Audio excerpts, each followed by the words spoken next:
Eder. Mac. Pallister. Buongiorno Eder e buongiorno a tutti voi che seguite. Con questa breve nota vorrei rispondere a delle allusioni che negli ultimi giorni mi sono sentito rivolgere parecchie volte. Il famoso pulmino bianco, che secondo alcuni malpensanti avrei definito centro di smistamento, era soltanto e puramente in primis un mezzo di trasporto per gli atleti, che talvolta fungeva da spogliatoio per gli stessi quando andavano ad allenarsi o a gareggiare. Se dovessimo dirla tutta, semmai dovremmo ipotizzare che il vero centro di smistamento si trovava a casa di Lilly, visto che lì sono stati trovati soldi a palate, decine di migliaia di euro in contanti.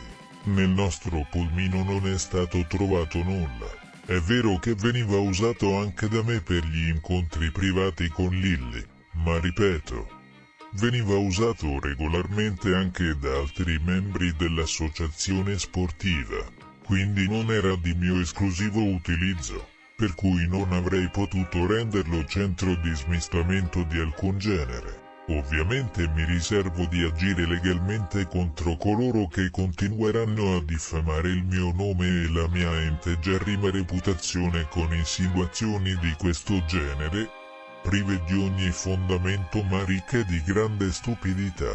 Prima di rispondere con i soliti modi superficiali a questo comunicato, pregherei chi avesse ricordi differenti di voler fornire a Eder il link in cui avrei rilasciato tale dichiarazione, in modo che la cosa possa essere oggettivamente riascoltata e valutata.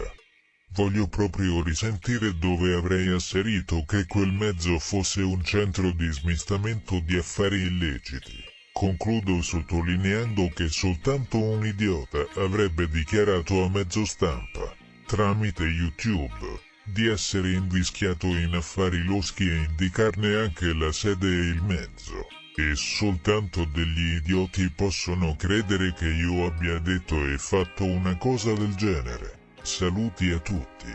Ehi, non dimenticare di iscriverti a questo canale.